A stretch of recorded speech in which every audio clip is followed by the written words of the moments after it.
आपको पता है फ्रेंड्स, इलॉन मस्क अगर अफ्रीका में पैदा होता तो वो इलॉन मस्क नहीं बन पाता।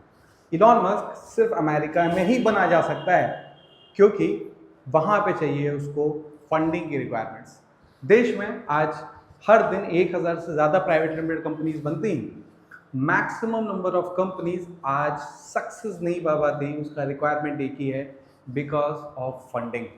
कंपनीज खुलती तो बहुत होप से हैं, लेकिन फंडिंग ना हो पाने की वजह से वो बंद हो जाती है।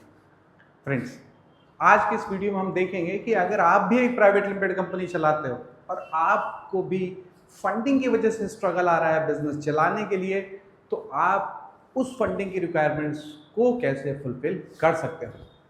तो चलिए शुरू करते हैं अपनी वीडियो में। मैं हूं प्रकल्प और हम बात करेंगे स्टार्टअप सीड फंड स्कीम के बारे में। Startup seed fund scheme, friends, startup seed fund scheme government का एक इनिशिएटिव है जहां पर गवर्नमेंट देश के स्टार्टअप्स जो टेक्नोलॉजी ड्रिवन है, जो वेल्थ जनरेशन का काम करते हैं, जो एम्प्लॉयमेंट जनरेशन का काम करते हैं, ऐसे स्टार्टअप्स को 20 लाख रुपीस तक की गवर्नमेंट ग्रांट और 50 लाख रुपीस तक का कोलेट्रल फ्री लोन प्रोवाइड करती है। थोड़े पार्ट्स में करती है, एक साथ पूरा पैसा नहीं करती है। और ऐसा भी नहीं है कि 20 लाख की ग्रांट है तो पूरा 20 लाख देगी, तो कम भी दे सकती है। लेकिन जो ग्रांट है वो पैसा है जो आपको वापस नहीं करता। हाँ, मैं आपको स्ट्रिक्टली बता दूं कि अगर आप ट्रेडिशनल लाइन ऑफ बिजनेसेस में, फॉर एग्जांपल आपकी गारमेंट की दुकान है और आप प्राइवेट लिमिटेड कंपनी खोल ली, तो आप इस स्कीम में बिल्कुल अप्लाई मत करिएगा। आजकल बहुत फ्रॉड चल रहा है इस स्कीम के नाम पे। कंपनीज आपको कॉल करेंगी, आपको बोलेंगी कि नहीं, मैं 80% आपको बताता हूँ कि मैं आपको दिलवा दूंगा फंडिंग। ऐसे लोगों के बिल्कुल झांसे में मत आइएगा। ट्रेडिशनल लाइन ऑफ बिजनेस को ये फंडिंग बिल्कुल भी नहीं मिलती। ये फंडिंग सिर्फ उन स्टार्टअप्स के लिए है जो इनोवेटिव नेचर के हैं, software, technological products, chips manufacturing, जो इन लाइन ऑफ बिजनेसेस में है। आजकल एआई मॉडल जो कंपनीज हैं, ऐसे कंपनीज को फंडिंग मिलने के चांसेस बहुत हाई होते हैं compare to traditional line of businesses.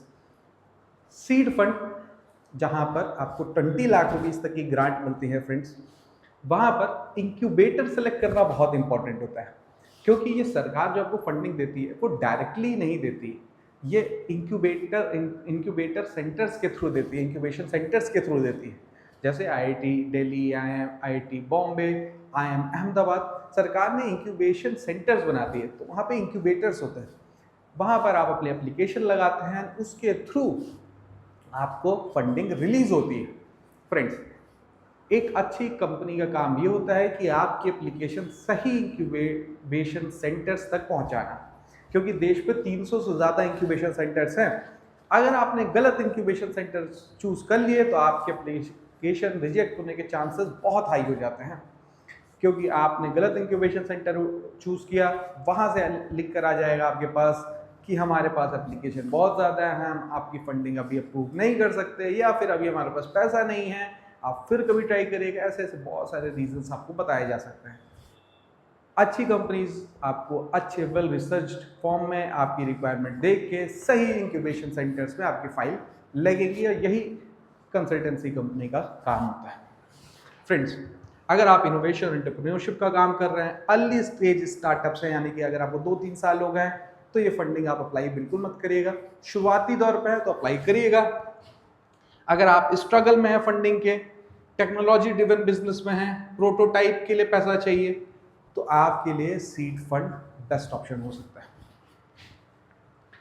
10 lakh से 50 लाख तक, 20 लाख की ग्रांट और 50 लाख तक का लोन आपको यहाँ मिलता है पर स्टार्टअप।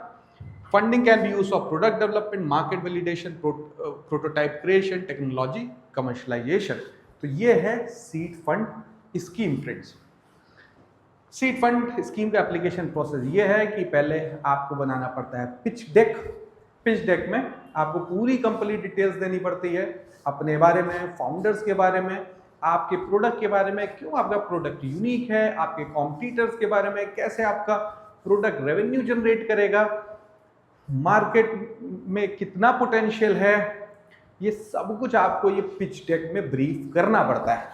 पिच डेक बनाने के बाद कुछ और डॉक्यूमेंट्स भी बनते हैं, वो सब कुछ फाइल बनाने के बाद startup seed fund scheme, startup seed fund की वेबसाइट पे जाकर आपको ये अप्लाई करना पड़ता है स्टार्टअप रजिस्ट्रेशन लेने के बाद। तो आप एप्लीकेशन प्रोसेस अपने स्टार्टअप को रजिस्टर करेंगे, एक डिटेल बिजनेस प्लान यानी कि पिच डेक बनाएंगे including prototype, financial projections and market analysis. Definitely अगर आप ये कहेंगे कि मुझे प्रोटोटाइप के लिए पैसा चाहिए तो वो सब भी आप पिच डेक में सब डालना पड़ेगा। Apply through state startups portal, evaluation by, उसके बाद जब आप अप्लाई करेंगे तो स्टार्टअप्स ये जो इंक्यूबेशन सेंटर्स हैं उसको इवेल्युएट करेंगे एंड उसके बाद आपका जो इवेल्युएट करने के बाद आफ्टर अ मीटिंग उस आपका पैसा स्टेजेस में पास हो जाएगा। एक स्टेज में भी हो सकता है और मेजॉरिटी केस में 1-2 स्टेजेस में पास होता है। तो ये था एक सिंपल सा स्टार्टअप सीड फंड के बारे में। और भी अपॉर्चुनिटी और भी केसेस होते हैं लाइक CGTSME स्कीम्स, बट ज़्यादातर वो स्कीम्स उन केसेस में होते हैं, मिलते हैं फंडिंग CGTSME जो बाद में जो रनिंग स्टार्टअप्स होती हैं उनको मिलते हैं। तो एक छोटा सा वीडियो, मिलते हैं अपनी दूसरी वीडियो में, तब तक के लिए गॉड ब्लेस यू ऑल।